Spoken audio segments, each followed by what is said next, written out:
Maybe. Maybe we'll get this. Oh, we got it. Sort of. We're trying. We're doing our best. We're doing our worst. Let's see here. All right, so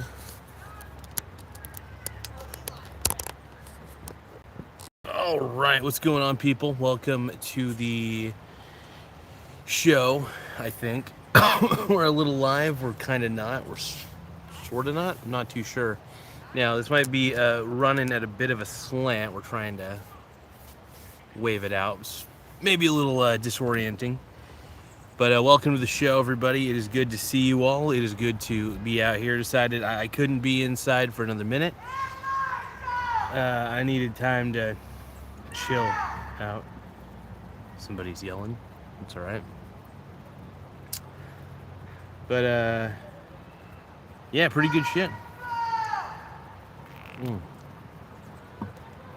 Don't know what that person's yelling about. Well, they're probably yelling at their child. But Bitcoin bros, they agree with me on one thing, and that is nothing. Bitcoin bros and I are diametrically opposed. I believe that's how you say it. I believe Bitcoin has an intrinsic value of 0. They believe that the intrinsic value of Bitcoin is whatever the market says, and that's the exact opposite of what intrinsic value actually is. Just to let you know. And I'm going to go Chris Hansen on everybody's ass right now.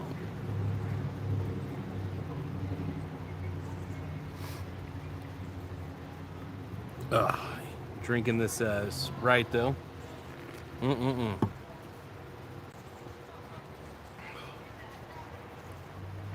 see here. Okay. I think we're on the right track, though. Either way, I'm excited to be out here. As you all know, this is the show of all shows. Gotta put something in here real quick.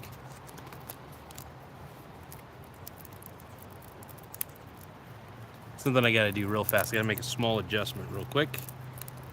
And but yeah, I could not be inside for another minute. I was inside all day, and I just want to. This is my version of decompressing, by the way. From most people, they think I'm a madman, and I don't care. There we go. All right, so we're kind of ready to play. But it's good to be outside. I needed it. I like my job, but sometimes, man, it's easy, but it's not easy. I guess you could put it that way. I mentally just feel baked at the end of the day. I try not to complain, though. I'm very lucky. I've got the job that I've got, so I stick with it. And I mean, we're here to talk about Bitcoin, my click coin, though. So as you all know, that me and the Bitcoin bros, we've been warring with each other, and I'm not going to make a declaration of peace or anything that grandiose. Don't worry. I'm not that much of a sellout. But I will say this, Bitcoin bros, I'm sorry. I got to keep betting against you guys. You're probably wondering, why do I bet against you guys? Well, honestly, when something is this obvious of a Ponzi scheme in a bubble, you kind of have to bet against it. For example, if people understood the crappy companies of the day, like Enron, for example, and they had the hindsight, they would have bet against Enron. And they would have made a lot of money betting against Enron, by the way.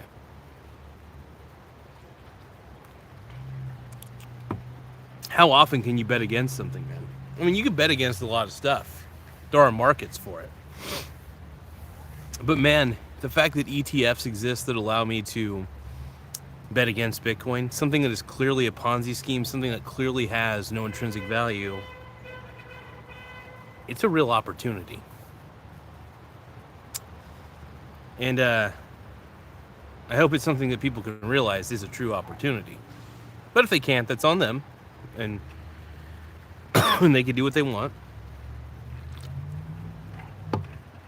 But I'm very happy to say that, yeah, I do bet against Bitcoin. It is something that I got to do.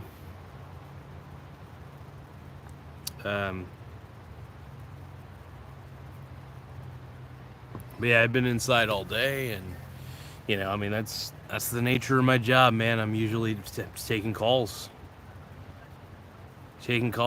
doing things, and helping people out. And it's a fun job. But at the end of the day, I get a little exhausted, and I just need to get the hell out of there. But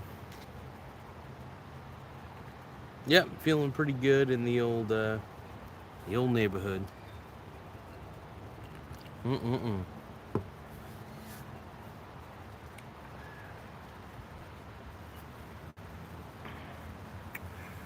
But yeah, I had had to go to the store earlier. Had to go to Fred Meyer. Had to get a couple things. Ended up getting some of their deli food. Some mac and cheese. Very good. Very sexy. Very sexy. Yeah, good stuff. But hey, anybody who's got an opinion on Bitcoin, make sure you guys like the video, by the way. The more likes we get, the better. Like it. And, but yeah. We need the likes. I'll tell you, we're desperate for likes. It helps the algorithm gods understand that we're supreme. And that more people can see this crazy content.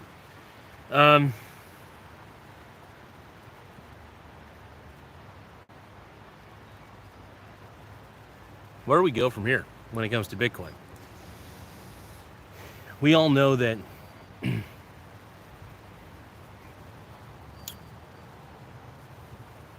Bitcoin, by its very definition, is a Ponzi scheme, right? It's a digital one. Now, the interesting difference between a traditional Ponzi scheme and Bitcoin is that there usually are people at the top, right, that control the whole thing.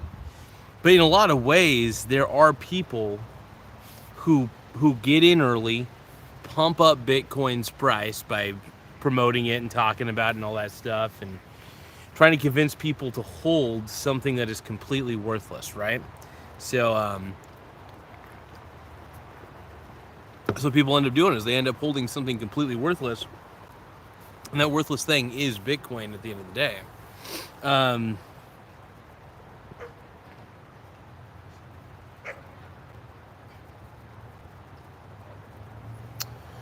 So it's a good time, though. Very good time, and feeling good.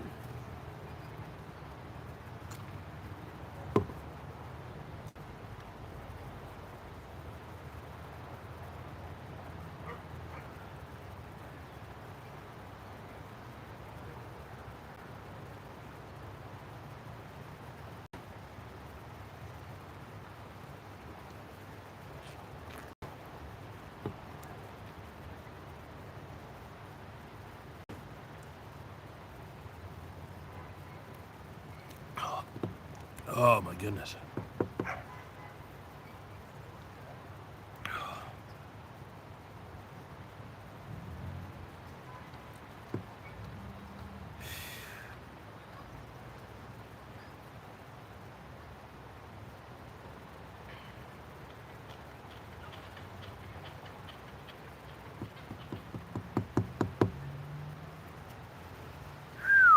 This is one of those lives where I'm not really talking very much. I'm sorry about that. Just really soaking in this beautiful view. It really is pretty out here. Tim Smith is in the house. He said he's talking about strategy rallies, and we're talking about micro penis strategies. Now, I respect that Tim is in a covered call ETF sort of thing, sort of dealio with micro penis. I don't know why I call it micro penis strategies. I can't help it. I love calling it that, but our boy Tim is in a position, which isn't a bad idea, because covered calls, I mean, depending on the level of volatility and which direction it's going, man, you can make some very, very fat income from that. So in a lot of ways, it could be a very win-win situation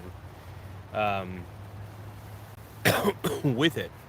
So I'm a huge fan of, I love covered call ETFs. It's not 100% of my portfolio, I probably only, if I'm gonna guess, because I don't really pay that much attention to my weightings, but I do have a fair idea. I'd probably say at least rounded off 7.5% of my portfolio is covered call ETFs. And they're honestly good for higher end income, because derivative income, man, when you have a fund that is writing call options and collecting the premiums, that is some beautiful income right there. So it's definitely something to keep in mind, and something that's kind of beautiful. Oh.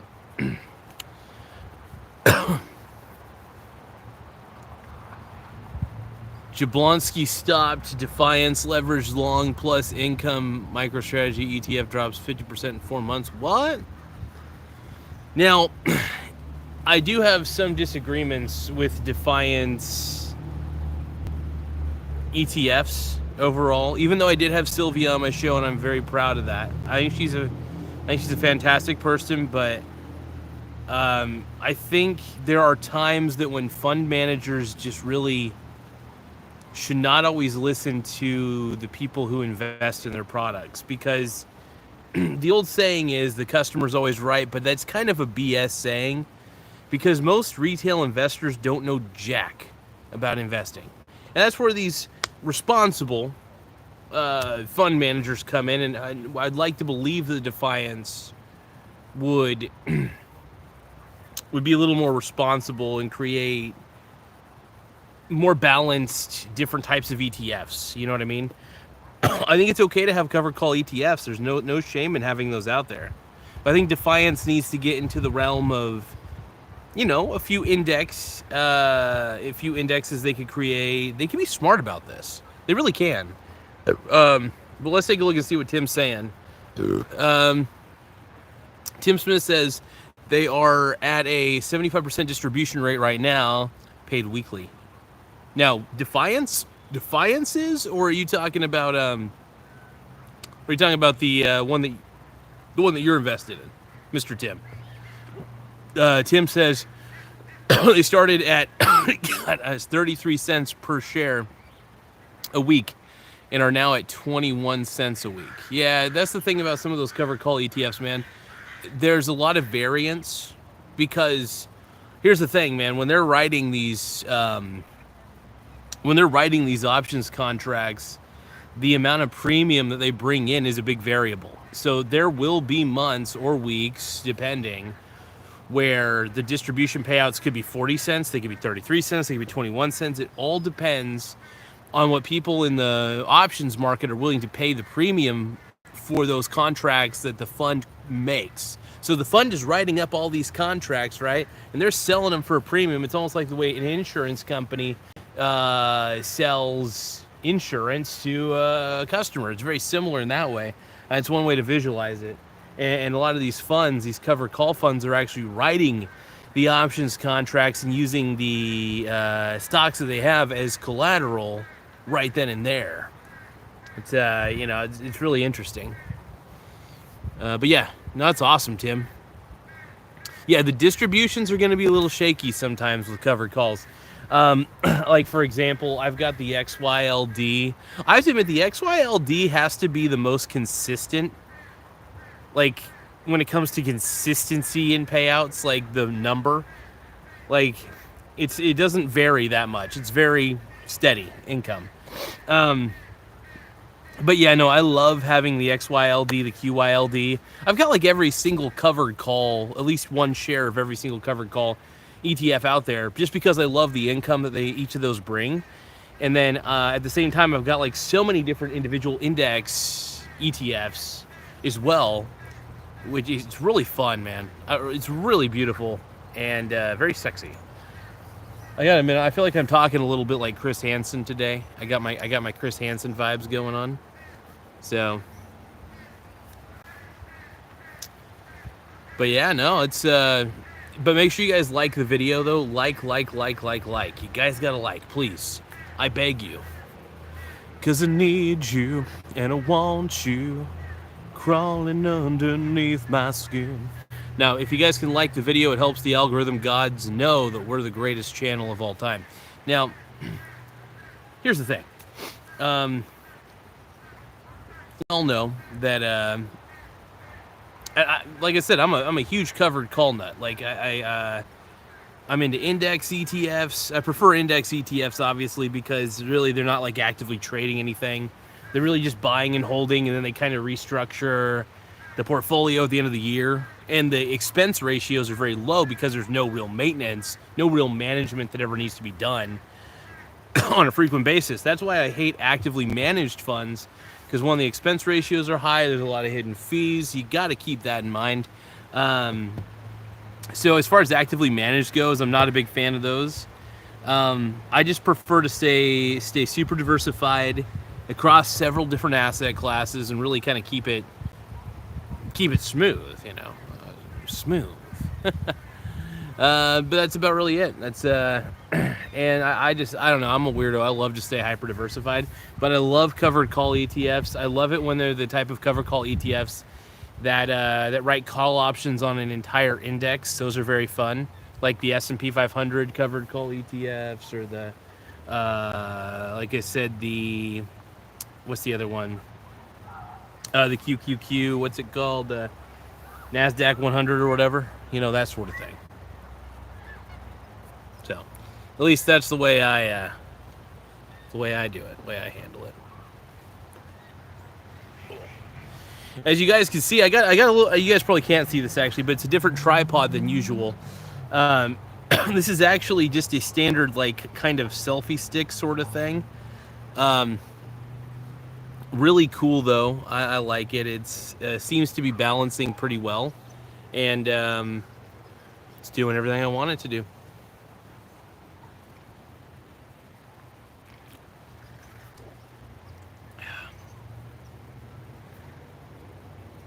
What else do we got here?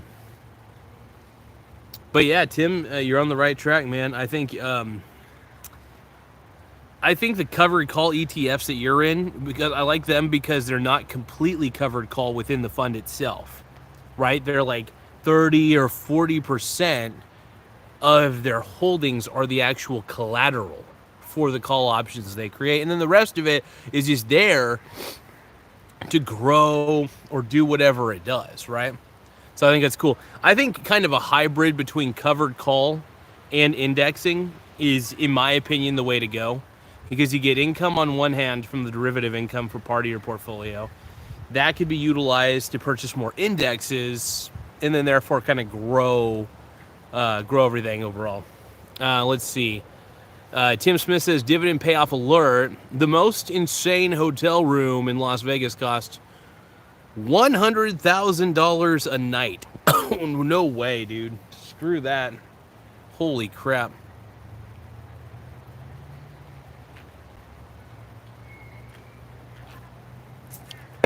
That's insane, dude. $100,000 for a hotel room, man. For one night? I don't know who the hell's buying that, but oh my god. Tim is Tim, you're educating me on things I'm not aware of. Let's see. Tim also says, yeah, my covered call MSTE is about 30% covered call. It is a half basketball court. It has a half basketball court in the room. Holy crap. I gotta admit, that's shockingly, that is pretty cool. That actually might be one of the more badass things I've heard in a long time. Like, that's pretty neat. Oh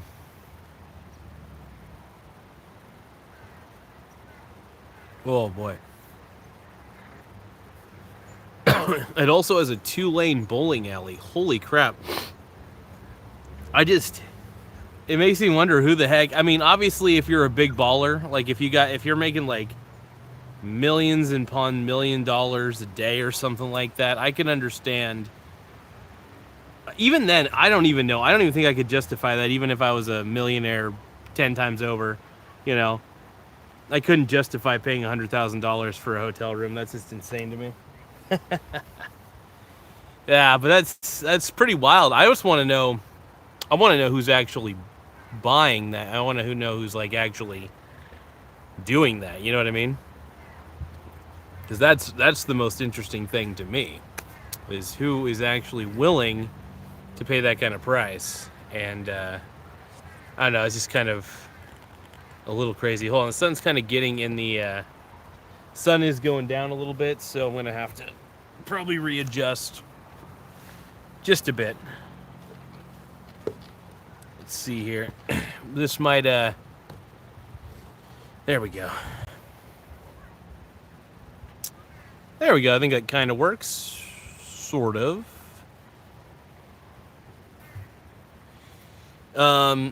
Let's see. Tim Smith says developing Las Vegas is experiencing a notable downturn in tourism, with hotel occupancy, visitor numbers, and spending all slipping. Interesting. Damn. So that kind of makes sense, because here's the thing. I think a lot of people are in a depression. Like, a lot of people who had money before are not, either have lost their jobs. There's a lot of the people who would typically go to Vegas and who are irresponsible with money. The unfortunate part is a lot of them have lost their jobs. That's an unfortunate reality. And I think the reason for the lack of tourism is honestly a lack of money. That's obviously, it's not, not the most profound statement in the world. Obviously, people go there when they want to blow some money or try to have a good time, but it's wild to me, man. It really is wild to me.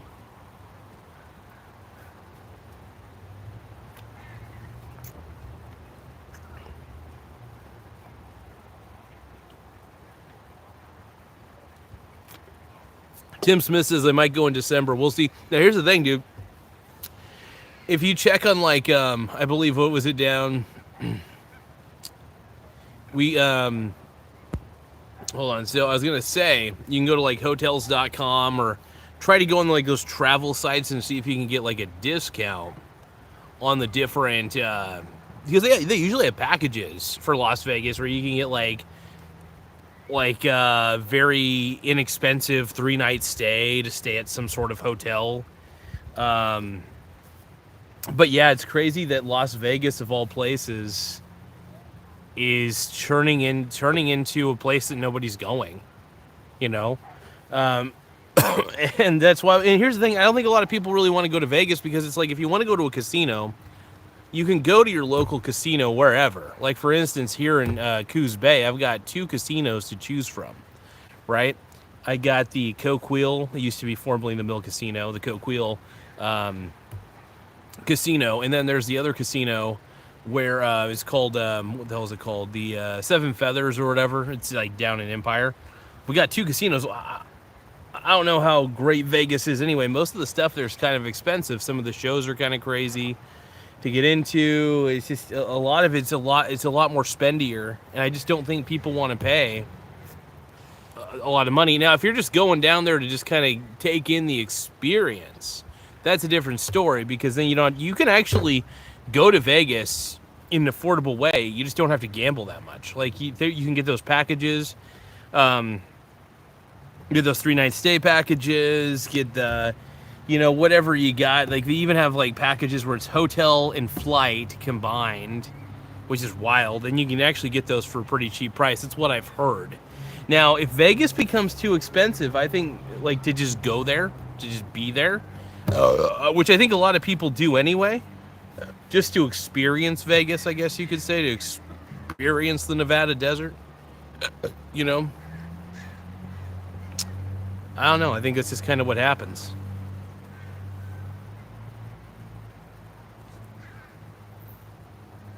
But we'll see. I mean, as they always say, tourism goes down. It happens. It's a thing.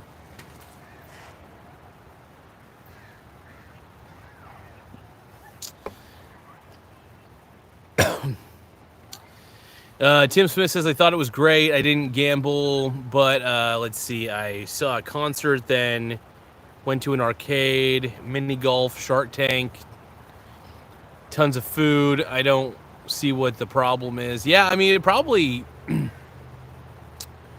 You probably had a good time. I think the main issue is it's just like I think it could be just an affordability problem, man. Like a lot of Americans are, losing their losing their jobs at the moment, and things are getting a little hectic. I think things are getting a little hectic everywhere, to be honest. With the AI revolution and stuff, it's happening, man.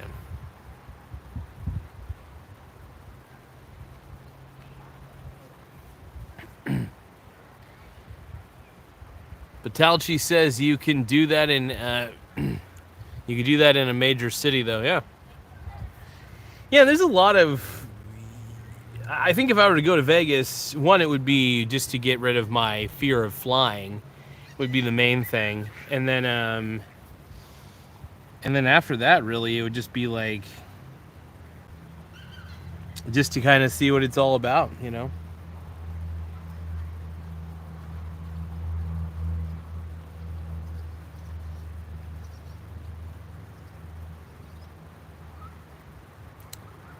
Yeah, it'd be kind of neat to see what it's all about, to just kind of really get into it. I think that'd be fun, you know.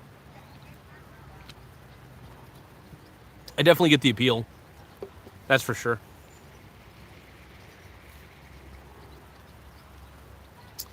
Let's see. Vegas has cameras and security everywhere. Seemed a lot safer than Cincinnati. Yeah, I could see that. Well, that's the thing, man. Nobody's gonna commit crime, especially when there's cameras everywhere. That makes sense, Yeah,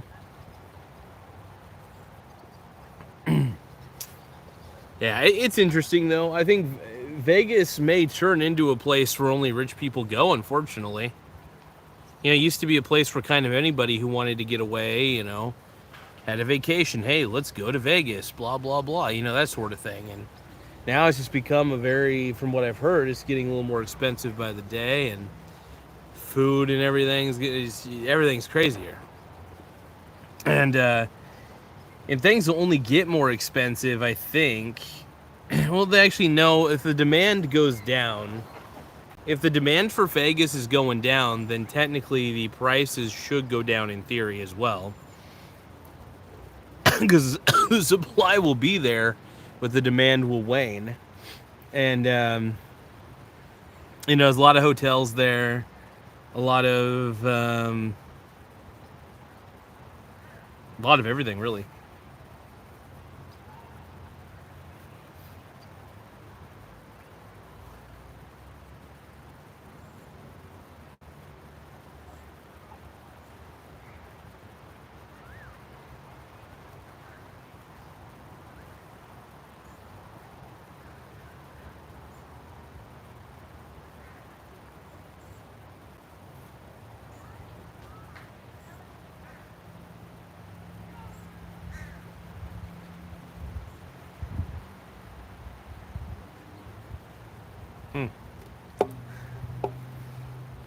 Whew.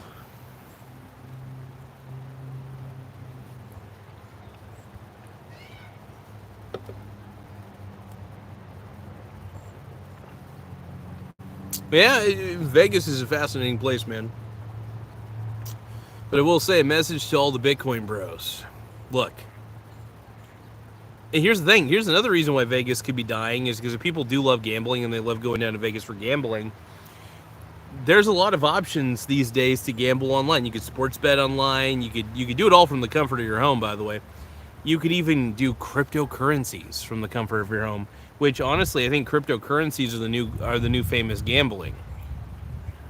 As you all know, I'm betting very, very heavily against Bitcoin. I wouldn't say heavily, not like super heavy. It's not like my entire my entire net worth is not against Bitcoin, but like I actively swing trade the volatility of sorry, I can't think today. But yeah, I actively swing trade is really what I do. Swing trade the volatility of Bitcoin by using the SBIT, really, which I think is, in my opinion, the smartest thing I could do.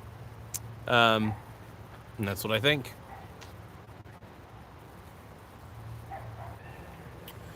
I think I'm back. Holy crap. So for some reason the Give me a second. Bananas. So Tim Smith says Bananas and Atomic Monkey comics, and Katie, Texas sees upsurge. And then Labubu's, by the way, also. Hold on. So Batachi89 says that's me. Heck yeah. By the way, let's see. In Coos Bay, suspicion on Johnson Avenue. Yeah, I was gonna say one thing that's pretty interesting here. People need to consider is, it makes sense that gambling, Vegas, the appeal of Vegas is down because one, everything's getting more expensive. People are pulling back, and in a weird way, it could be a sign of economic times that there could be a recession or some form of a depression around the corner. That's what I would think. And the lack of people wanting to do even leisurely activities like going to Vegas, which is expensive, by the way, and getting more expensive by the day. Batalchi 89 says, I have a personal friend who just invested $30,000 into comic books. Damn, dude, that's wild. I guess maybe not the worst thing. Baltalchi 89 says it's crazy. Tim Smith says gay. PPC Ian comes out. Whoa, what are you talking about? PPC Ian? Is PPC Ian gay? I mean, I guess that kind of makes I'm proud of him. If that's the case, if he's been closeted in himself for a while, sometimes you got to come out, dude. I get that. Poor guy, dude. I just feel bad that if he really is gay, I feel bad that he's had to wait this long to come out, Baltachi says he sells them in bulk on eBay. He's one of the top sellers. It's wild, man. What about you guys got any Labubus? Baltachi, do you got Labubus? The Labubu craze is so gay. It might be the gayest thing I've ever seen. It is Beanie Babies, but gayer. Beanie Babies were kind of cool. But this Labubu thing, man, like Tim Dillon said, it is some sort of creepy, what was it? What do you say? Like a Chinese voodoo doll or something? Oh, that's funny as shit, dude. Let's see. Tim says, wait, never mind. That's someone else. Sorry, I'm a bit drunk. Ian's still straight. Okay, well, either way. Well, we'll just assume for the moment that PPC Ian swings whatever way he wants. That's funny. Batalchi says, no, I missed it. What is it exactly? I never actually looked into it. What do they do? So it's basically a Beanie Baby, but instead of a Beanie Baby, it's a Chinese voodoo doll. That's what Tim Dillon describes it, basically. They're collectibles, but really it's just gambling because you get like little mystery boxes and you don't know what little stupid fucking Labubu you're gonna get. So it's basically just gay. It's really gay. But people are into it, and hey, if people are into it, good for them. Do you? I still think it's dumb, but you do you with your Labubus. Let's see here. Tim Smith says Alex Rosen did a live catch yesterday of a Labubu predator. Cops refused to prosecute. Whoa. So what was he doing with the... Whoa. So he's catching a predator, the guy had Labubus, and... What? Oh, man, dude. I don't want to know. Let's see. Batachi says, another friend I have, not the comic book guy, has a whole bunch of money in Pokemon cards. That's wild. Hey, if you were collecting like Pokemon cards since you were a kid, you probably might be sitting on a gold mine and you don't even know it. So definitely always check eBay and look at the prices. Batachi says, another friend I have, not the comic book guy. Let's see. The guy has a whole bunch of money in Pokemon cards. Heck yeah, dude. And not even the classic ones. I'm talking the new shit. Hell yeah. That's pimp. Tim Smith says the guy said he thought the Labubus were 19. Oh my god. So wait, hold on. Was this? I'm assuming this is like a parody catch, where he caught a guy who was meeting some labubus. You know, it's funny. So here's the real question: which is more valuable, labubus or Bitcoin? Well, I will admit, at least you can hold a labubu. You might get cursed, so technically the value might be in the negatives because you'll have negative repercussions, not just losing your money eventually, but also maybe losing your soul. So there might be those repercussions. But with Bitcoin, there is no intrinsic value. There's nothing there. It's a string of data. And betting against it, honestly, it just feels, not just feels right, it just logically makes sense. You know, it logically makes sense, and that's just the way I do it, man. I'm always betting against the Ponzi schemes, you know. That's how Daddy makes his money, man. That's how I make a little extra money every day.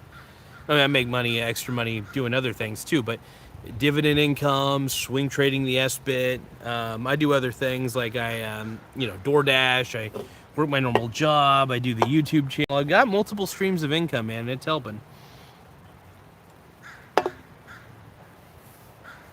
And the goal is to keep the income flowing, you know.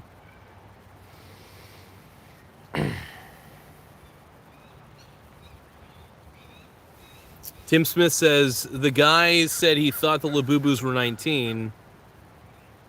Labitboos saw a bull rally this morning. Oh my God.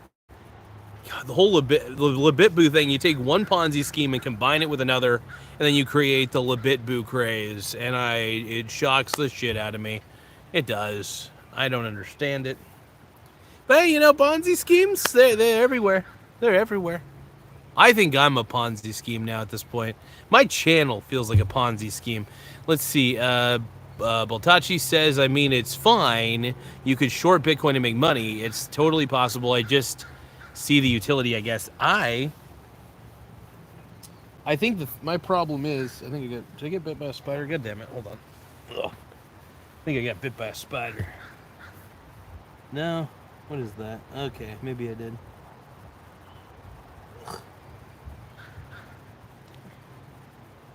Well, whatever bit me, it doesn't look like it's too bad. Oh boy. Small bite. All right, let's see here. Thank you all for viewing, though. I really appreciate it. This is just, you know, I love doing these live videos. I love talking to you guys and live on the channel. In fact, I realized that when I do these live videos, I'm making a decent amount of money every day from doing them. So it's a win-win situation. I love making entertaining content, but the more you guys like these videos, the better it is. So, Batalchi says, and please like the video. I noticed we got 0 likes at the moment. If you guys hit the like button, it does help in so many ways. I really mean that. So, thank you. All your likes, they mean the world to me. I really do. Again, truly. So Baltachi says, all right. Again, I can't speak. Truly, the really good stuff will be on Ethereum. Nah, dude, even the Ethereum blockchain, everything there, I think that even like the NFTs, the smart contracts, I just think that it doesn't work in the real world as well as everybody thinks it does. On paper, a digital contract seems nice, but there is no enforcing it when it comes to the trading of things in reality.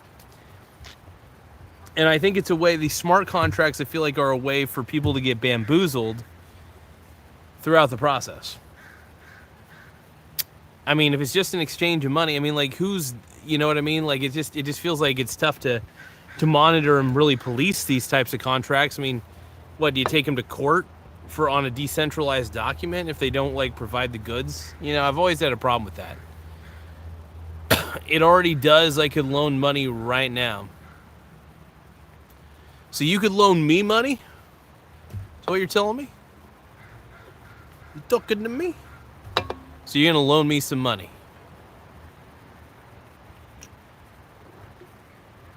Okay, so Badauchi's saying, okay, if you have one Bitcoin right now, you could borrow money using leverage on your Bitcoin. And then When you pay it back, you get your Bitcoin back. Okay. So you use the Bitcoin as collateral? Maybe I'm not following. Let me just kind of. If you have one Bitcoin right now, you could borrow money.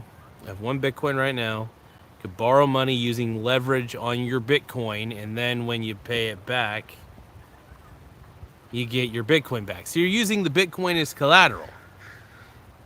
So why would you even? Here's my problem with this. Why not just sell the Bitcoin, get the money, and then if you want to, you could buy the Bitcoin back at some point. You know what I mean? I don't know. I think cryptocurrency just makes things overly annoying and complicated. And on paper, it's a really fascinating idea. I love the idea of decentralized private money. It's a really cool concept. But in reality, it just doesn't work, is my biggest issue with it. It's like communism. On paper, it seems like a good idea, but then you realize in reality, it's a dirty, dirty, dirty idea. And it should have never been implemented. But sometimes people gotta try, get it. Let's see. It's an automated process. I don't need to trust anybody on the internet. Yeah, but if you're just exchanging digital shit, what if you're exchanging real stuff, right? What if there's real goods involved? I feel like there's a lot of swindling that can happen with these smart contracts if it gets into the realm of physical products. And that's where I feel like smart contracts are a total fabrication, total lie, and totally dumb, and really can't be truly governed. But whatever. I mean, I'm open-minded. I just think that some things, Some things just don't add up.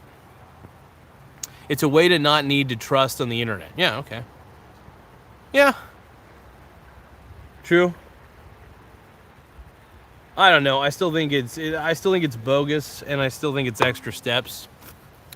Basically, here's the thing: Bitcoin and Ethereum, they're not money. They're phony baloney dildo money. And with phony baloney dildo money, this is something that you got to keep in mind. It's not worth anything in the long run. Now the market says, yeah, Bitcoin's worth $113,000. It doesn't mean that Bitcoin actually is, though. Bitcoin's measurable value, its intrinsic book value, whatever it can be measured by, it has no utility. In all actuality, the intrinsic natural value of Bitcoin should be zero.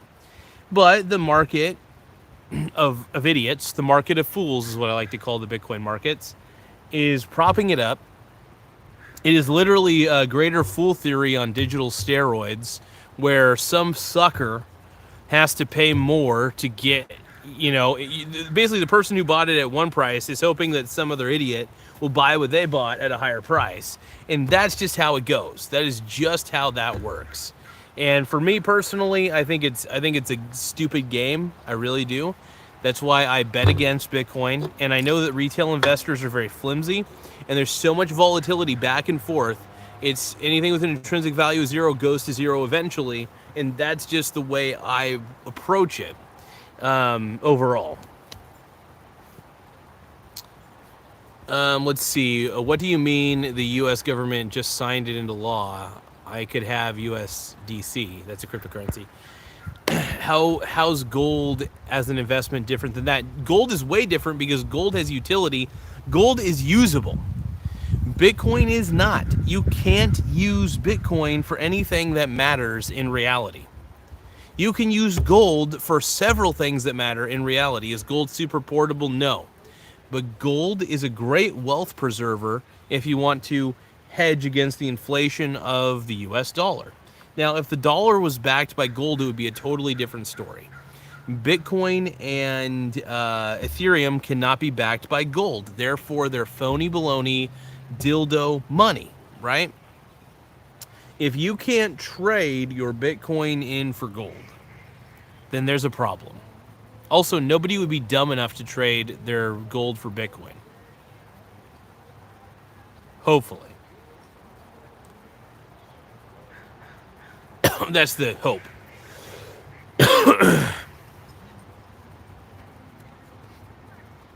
The smart money has been piling in. What percentage of gold gets used in industry and what is speculation?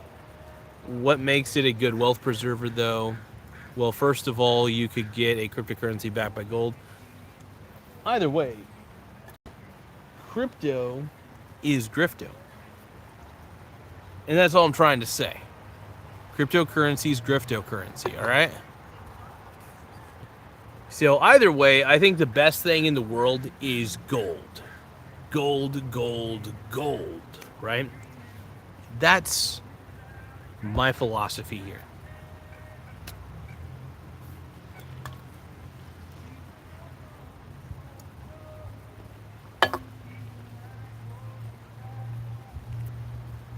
And let's see, Batachi says, but that's not a reason. Yeah, it is a reason. It is very much a reason. My reasoning is Bitcoin has an intrinsic value of 0. Therefore, it is intrinsically worthless. It doesn't matter. And it's just a string of data. And I can't use it for anything that matters in real life. And by the way, the scarcity, this is the argument that makes me so annoyed about Bitcoin. The scarcity is programmed, it's baked into the code. It's baked into the software. And when the scarcity that is implemented is artificial, then that means the scarcity means nothing. If it's not imposed by any real limits, it's imposed by the designer's choosing of limits, right? It's very interesting.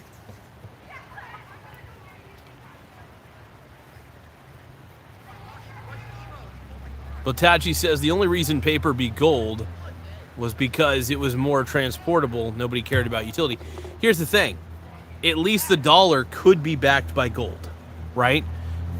It's no longer backed by gold, therefore it's totally worthless. But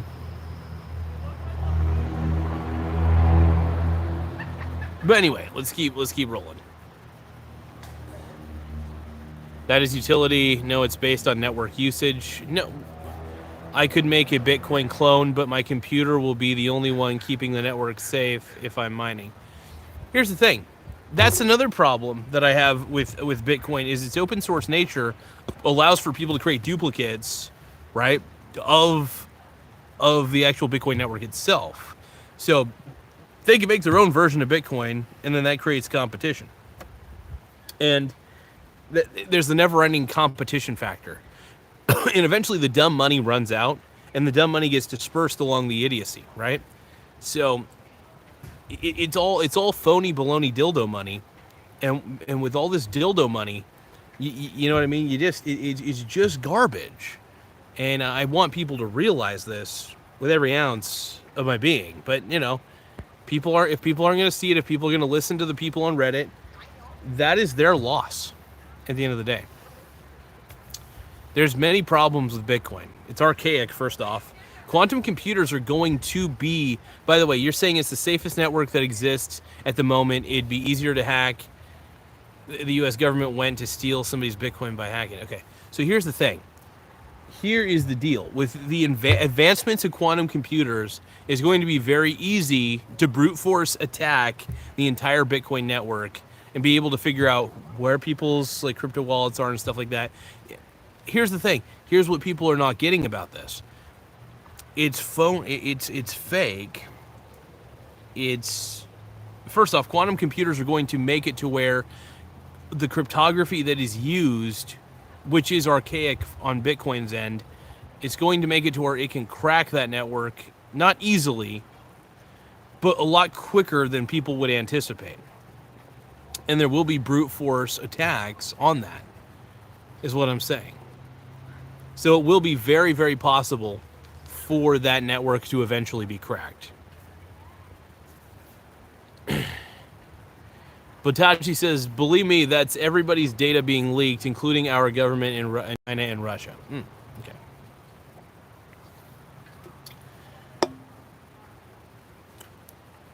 Look, eventually it's going to get cracked through many brute force methods, right?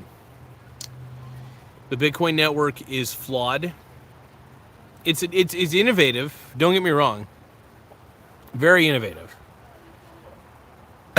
Okay, let's see.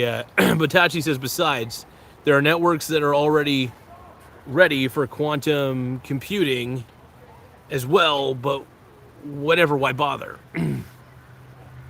Look, when it becomes very... It's going to become convenient to crack Bitcoin, and I think that it's something that a lot of these Bitcoin bros don't talk about. I said flood, it's based on how we have all our security on the internet. Yeah. And there are very secure databases out there and everything like that. I'm just saying that the cryptography for Bitcoin at this point is archaic.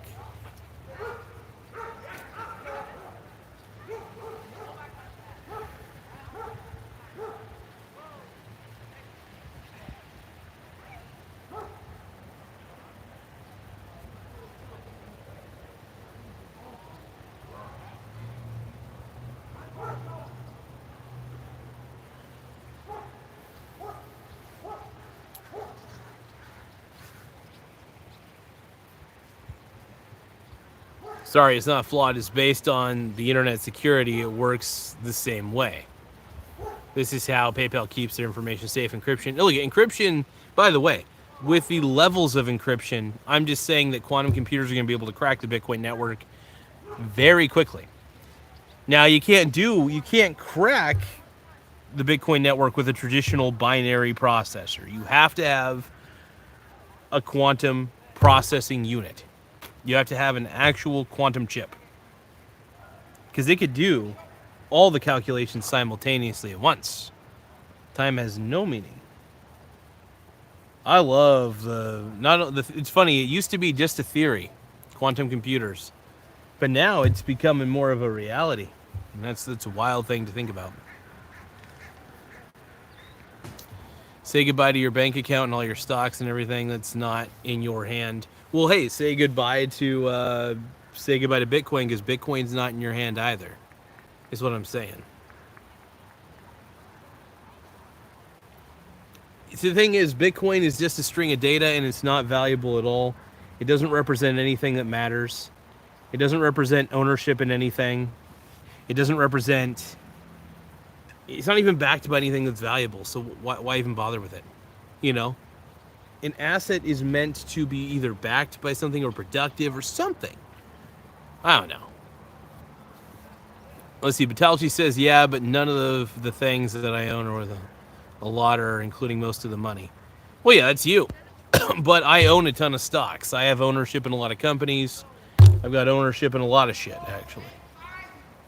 More than people could realize. Tim Smith says, Martin Shkreli says quantum computing is BS and extremely overrated. I don't know, man.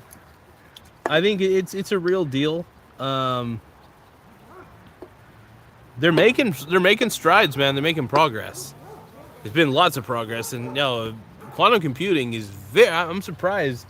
I am actually shocked that Shkreli actually has that opinion of quantum computers. I thought he, of all people, would be a little more...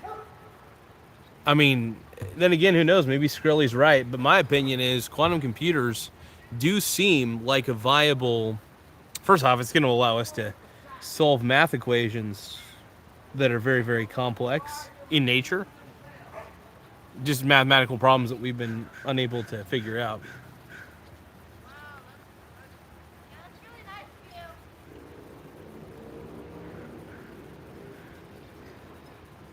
But I will say that, let's see. Are they in your hand? You said in your hand, right? I have plenty of stuff that's worth money. Just quantum computing would destroy the whole aspect of security. Algorand, that's crypto, that's quantum writing. Oh, interesting. Okay. I don't really care. Anyway, all crypto is phony, baloney, dildo money, and I think a lot of the arguments that people make for cryptocurrency is invalid and really stupid for the most part. I get very irritated. And look, if people want to say that Bitcoin's the future, I want to say it's not. And I am just being honest. first off, it's fun to have the opinions that I have because they are so contrarian to modern society. Because modern society's become everybody in society has become a bunch of gamblers, right? So that's just where that's where my mind is kind of floating at right now. Overall.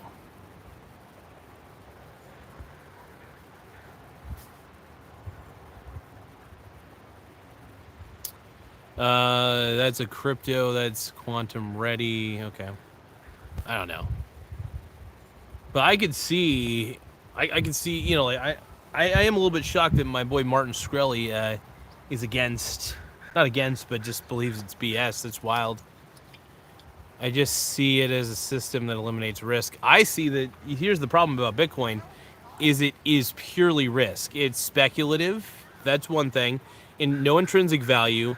3, it has eventual crackability, which means it will be eventually cracked by quantum computers.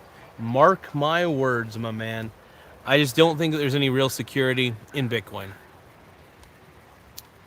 Not as much as one would think, at least.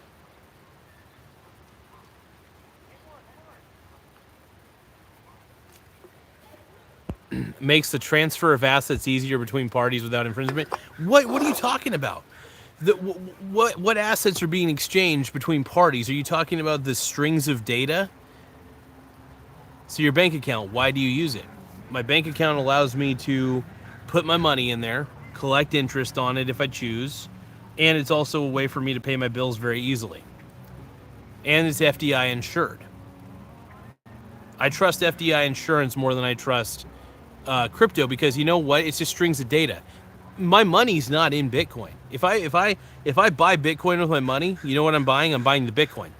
I'm not putting my money into Bitcoin. I'm trading my money away for a string of data. That's the difference. There is no money involved. It's strings of data. It's all crypto is. Strings of data. And so if you think that that's valuable, I'm sorry. You need to get your head checked.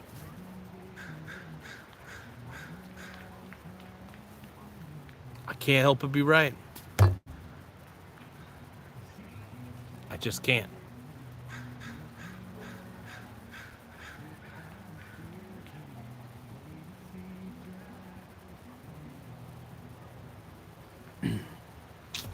At the end of the day, there's no real money being involved in the process. It's not safe because it's all just strings of data. You're not taking your money and throwing it into the blockchain. You're taking your money and giving it away to somebody and trading away your dollars for strings of data. That's all you're doing when you buy Bitcoin, when you buy Ethereum, when you buy any of this phony baloney dildo money. Tim Smith says, I haven't eaten fish sticks in like 10 years. For lunch, I ate an entire box with tartar sauce. Filet of sole caught in the North Pacific near Alaska. Oh, heck yeah, dude. I haven't had fish sticks in a long time. I'm a huge fan of fish sticks, man. I have to admit, I don't eat as much fish as I used to. I think as I've gotten older, I think I've kind of come down with some seafood allergies, shockingly. I can still do crab, though, which is shocking. But it's really weird. I don't know. I have a family that lives in Russia. I know strings of data is valuable. I think that's a crazy thing to say. Here, not all strings of data are created equal, by the way. You want to know why? Because data is data. The value of the data matters, but it matters what the data is. If the data is just part of a cryptographic network of Bitcoin or Ethereum, it's useless. But if these strings of data hold maybe a valuable idea within them, okay, that's a different story. We got to think a little bit. Depends on what a person's willing to pay, on how valuable the idea is, blah, blah, blah. But this is just strings of data that are meaningless strings of data that have no real consequence in reality. Yeah, dollars are just paper. You are absolutely right, Patalchi. I'm not an advocate for the dollar, by the way. I hate currencies. I hate all currencies, in fact. I hate physical and I hate digital. I'm trying not to be too much of a hater, but all currencies are worthless, digital and physical. They're not backed by anything. So I hold I hold things that are valuable. I save my assets. I don't save my currencies. Big difference. That's the difference between you and I, Batauchi. Big difference. All right?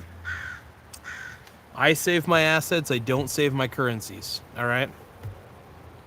Because currencies at the end of the day are worthless because you're right. They're just paper. They're not backed by anything.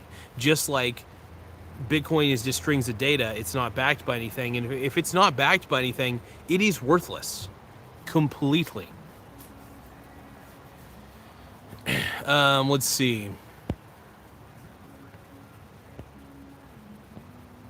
Badachi says, yeah, I know Bitcoin costs $120,000 right now. So you just expect me to have a whole bunch of gold coins at home like fucking Scrooge McDuck? No, actually, if you were smart, you'd own stocks. You'd own companies. You'd own real estate. You'd own... And yeah, you would own some gold. Quite frankly. And by the way, you hoarding Bitcoin is actually pretty dumb. If we're going to be frank, it's really stupid.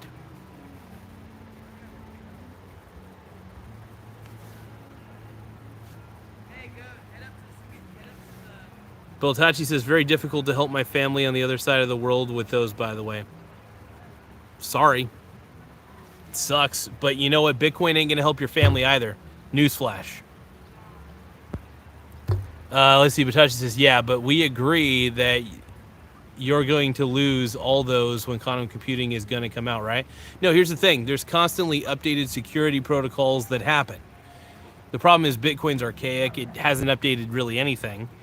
Truth be told, the beauty here is that these systems are all centralized and have tons of security safeguards, even more advanced than Bitcoin itself. So don't forget to keep that in mind.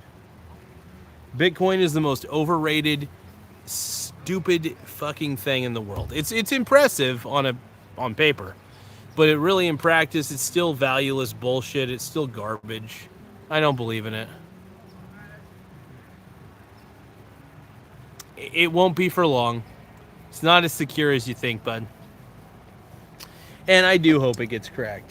I really do.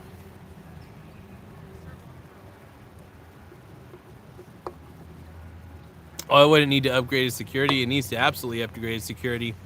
If it's still using 256-bit encryption, it needs to double that. 512. Hell, even go to 1024-bit. I'd appreciate that. On cryptography scale, hell yeah. Tim Smith says a lot of people keep their Bitcoin in hard drives offline in what they call cold storage, which honestly, you know what's funny is you can actually make several copies. I'm not saying you can like copy that because the overall central ledger shows representation of ownership. But what's really cool is that I will say the one thing that's interesting about Bitcoin is the proof of work structure. But yeah, you can technically, if you really wanted to, take the Bitcoin that you own, copy it to, just in case you lose one of your hard drives, you'll at least have the other USB drives around, just in case anything crazy happens. At least you'll have copies, and then you'll be able, if you ever want to sell it or trade it out, you could then do that the way that you want to. It's sort of crazy, man, the way I look at it. It's wild.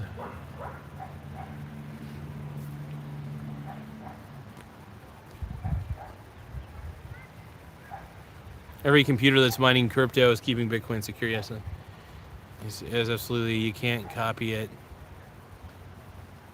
No. Actually, you technically, what I'm saying is that hard drive, you can create copies of that Bitcoin. If you ever, like, let's say you lost that hard drive or whatever, or the hard drive got destroyed, you still have a copy of it. Now, I'm not saying that you could duplicate, like, what I'm trying to say is that you'll still have the same amount of Bitcoin one way or another. I'm just saying if you can have backups of what you already have is what I'm trying to say. But anyway. And once you sell it, it's no longer yours. It's no longer a part of your wallet and stuff like that. That's one of the things that I do appreciate about Bitcoin itself. But at the end of the day, we all know that Bitcoin is what? Phony baloney dildo money, right? So, I'm very happy to say that I'm still anti-Bitcoin, still against it, and yeah.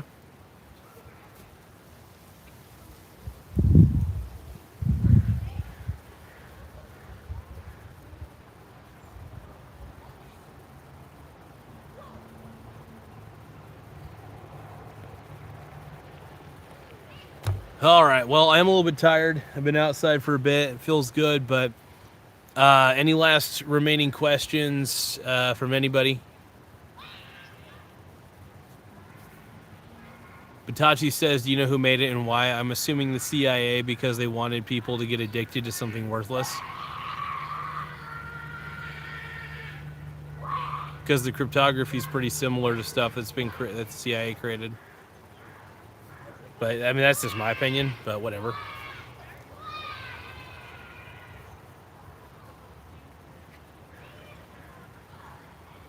Yeah, and that's the proof of work algorithm is brilliant, but like at the same time, it's still.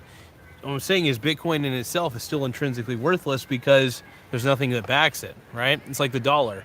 The dollar is intrinsically worthless, so it's all pointless. Yeah, Satoshi or whatever, aka the CIA, made Bitcoin. But I will catch you all later. I'm out. I'm gonna go walk around.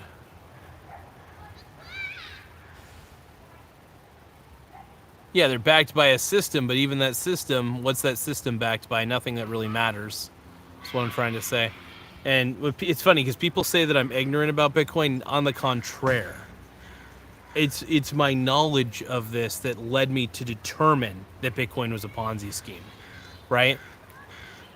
See, when I was ignorant, I got into Bitcoin when I didn't know anything about it. I thought this is cool. This is the future. Everybody's telling me it is. And when I researched it a little further, I was like, no, it's not. It's a Ponzi scheme, and I was bamboozled, but I got in early, luckily, and now I still hold what I hold, but I bet against what I hold, basically.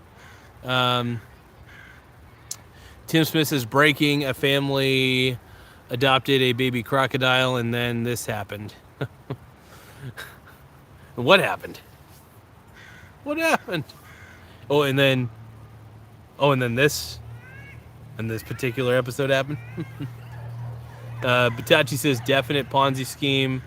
Like, actually look up the definition for a Ponzi scheme. Absolutely. So here's the thing. It requires, by the way, and it's even worse than a Ponzi scheme. It participates in a decentralized version of the greater fool theory. But yes, it does share a lot of Ponzi-like qualities. For example, it doesn't produce anything, by the way. It doesn't do anything in reality. So therefore, its price is based on nothing, based on only perception, which is a bad thing, which is why it participates in greater fool theory. And another thing, even though in a Ponzi scheme, typically there is somebody at the top, a few people at the top who benefit off of everybody else's actions. In this instance, there is no real leader, but anybody who got in early enough and promotes it enough and can pump up the price enough, getting more suckers to get into it. It does allow for new investors, basically new fools, to get in, to basically allow the ones who got in early to enrich themselves. So it definitely shares Ponzi scheme qualities. So to say it is not a Ponzi scheme is disingenuous and is a lie. But it has Ponzi scheme qualities. It absolutely does, man. And if you don't believe me, more power to you.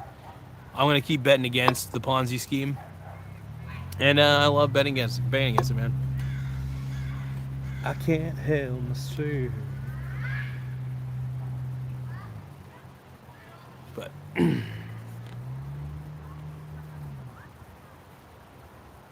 but yeah, no, I understand what a Ponzi scheme is, man. This just shares a lot of qualities of a Ponzi scheme. Look, there's nothing intrinsically valuable about it. It doesn't do anything. It's lazy. I couldn't understand if he said something like Enron. Well, no, here's the thing, man. There are fraudulent companies out there, but there are also fraudulent ideas. Fraudulent ideas where people make you believe that something that is not valuable is valuable. Yeah, speculation. That's exactly what Bitcoin is. It's speculative. And that's all it is. There's nothing. There's no measurement of value. It's speculative garbage. Like I just don't understand what you're not seeing here.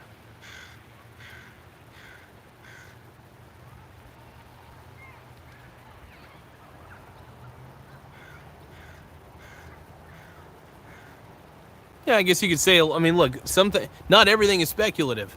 Some things can be measured. The value can be measured.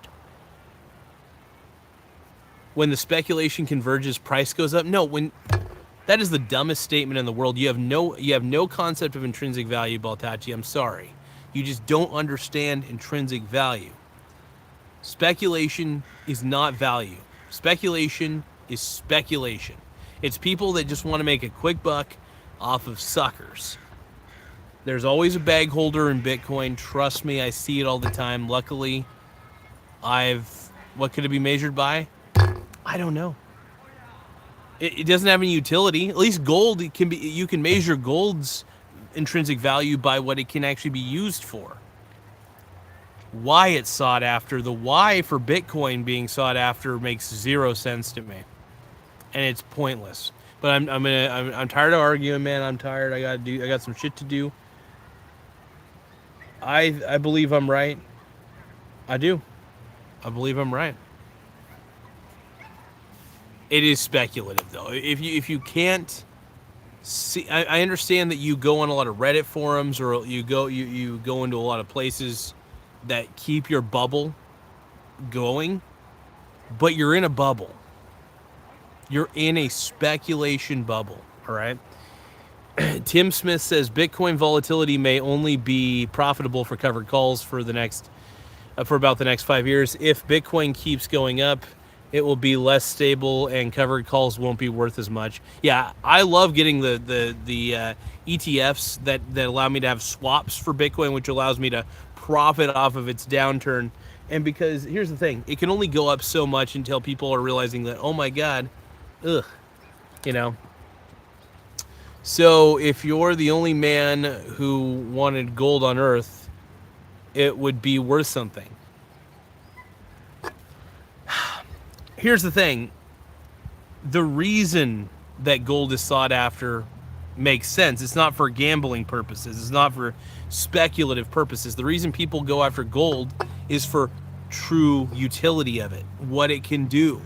There's a reason that gold is sought after by so many people. And if gold wasn't sought after and gold had no utility, if gold had no utility, people wouldn't seek after it, right? If gold couldn't do anything, people wouldn't want it. It's that simple. But it does have utility. People do want it, and it matters. Gold matters, all right? Gold is way better. It's a preserver of wealth. Tim Smith says, sorry, I mean it will be stable. Keeps going up. It won't keep going up. That's crazy. It'll stop at the beginning of next year. It probably is. What have you ever done with gold? I don't usually hide it. I'm not saying it doesn't. Look, gold is just a preserver of wealth, in my opinion, for me personally. I've never used it for anything personally, but I know that it's sought after by people in certain fields and certain, professions that may want the gold, and they'd be willing to pay a price for it. That matters because of what it can do, not for what the market just randomly prices it at. You know what I mean? But yeah, anyway, I don't know. I just don't see a use case for Bitcoin, and I do believe it is phony baloney dildo money. But anyway, love you guys. I appreciate you guys taking the time, though. I really do. Batachi, I really do appreciate you, man. I don't agree with you for shit, but I appreciate you, man. I gotta go. I'll catch you guys later.